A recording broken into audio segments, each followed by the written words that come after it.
Bom, então vamos falar das tipologias do assédio moral. Eu separei em 4 categorias para a gente compreender os modos como o assédio moral se manifesta. As 4 categorias são direção, abrangência, estrutura e o grau. Na direção, é a questão de se o assédio moral ele é vertical ou se ele é horizontal, né? O que é vertical? É quando o mais comum é do chefe ou superior hierárquico para com subordinado. Esse é o vertical descendente, certo? E existe outro que é mais raro, que é o vertical ascendente, que é quando o inferior subordinado, né, hierarquicamente, chantageia ou promove algum tipo de perseguição à chefia. Existe o horizontal, que é quando os seus pares, ou alguém, né, do mesmo nível hierárquico que você, lhe constrange, lhe persegue, fere a sua dignidade.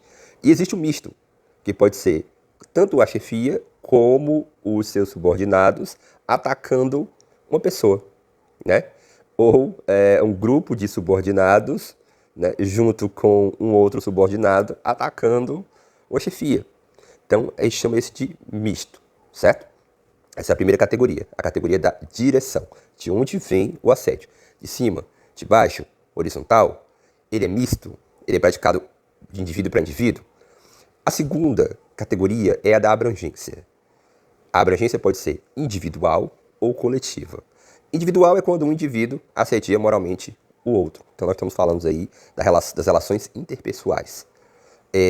Mas quando é coletivo, pode ser uma pessoa, né, um indivíduo assediando o coletivo, ou pode ser o coletivo assediando moralmente um indivíduo.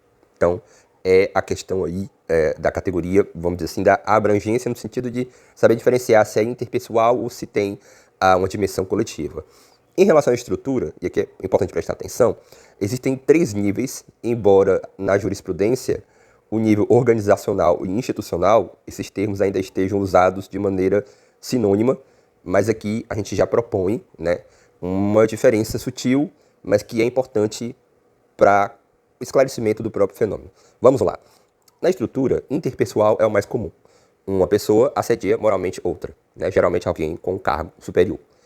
Esse é o assédio moral interpessoal. O assédio moral organizacional, ele tem a ver, geralmente, com um ponto de vista jurídico, com o modo como a empresa, né, a instituição se organiza com seu projeto de metas, e a forma como está estruturado assedia moralmente alguém ou um conjunto de pessoas. E é interessante porque esse termo, assédio moral organizacional, ele já mostra uma evolução da compreensão do fenômeno do assédio moral. Então, já se está começando a compreender o fenômeno do assédio moral como um fenômeno sistêmico, né? Então, a jurisprudência já entende que o ambiente pode ser configurado de um tal modo que perfaz a aparência de legalidade, mas que acaba minando ali a dignidade moral do trabalhador. Então, o assédio moral organizacional ele é mais usado em relação a empresas, em relação a metas abusivas. E existe o termo assédio moral institucional, que, embora na jurisprudência muitas vezes seja utilizado organizacional e institucional de maneira sinônima, é importante entender que institucional talvez esteja mais ligado a instituições públicas e organizacional está mais ligado a empresas. Por quê? Porque na questão do assédio moral institucional, quem promove o assédio moral não é um indivíduo, né?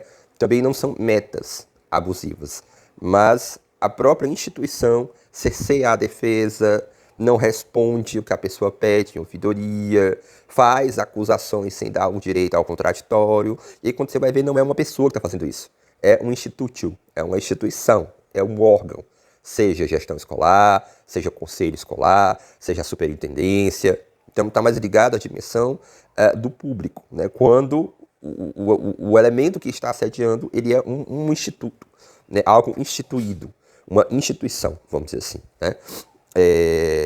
Então, tem a ver mais com o mecanismo público. E em relação ao grau, são os graus do assédio moral. Isso é muito pouco falado, mas é importante ser discutido, né? Existem basicamente 3 graus do assédio moral. O grau simbólico, o grau do burocrata e o grau do criminoso. O grau do simbólico é o mais difícil de detectar. É aquele que são olhares, gestos, expressões, tom de voz, né, que são hostis, né? Tipo quando você chega numa escola, um exemplo, né? E aí o coordenador, a coordenadora, ou o diretor, a diretora vai lhe receber pela primeira vez.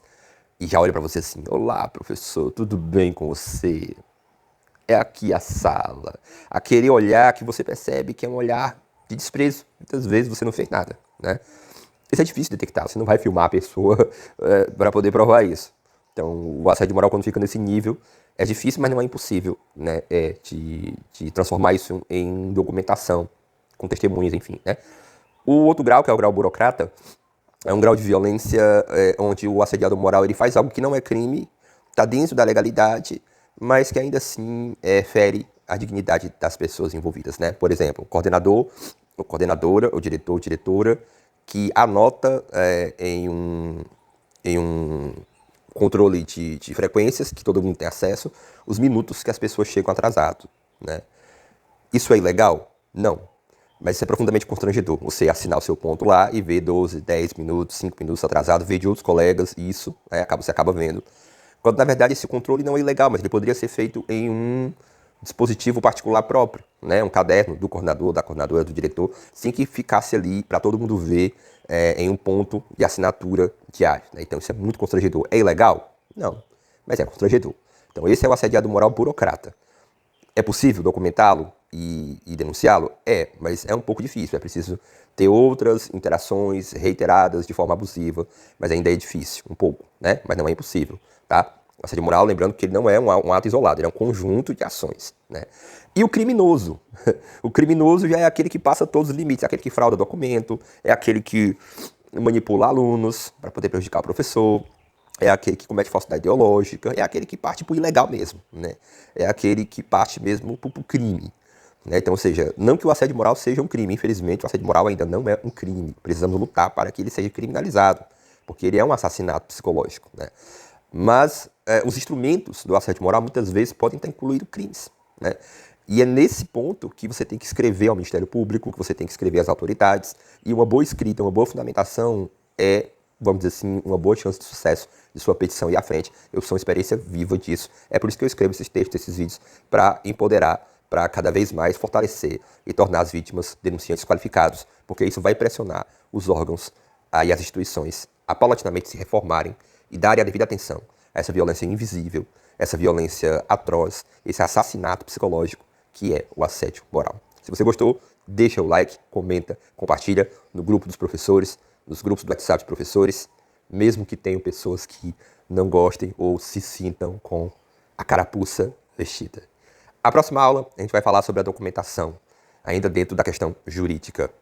E mais adiante, nesse nosso curso, a gente vai entrar na dimensão psicológica, histórica, sociológica e filosófica do assédio moral, para a gente entender ele num amplo aspecto.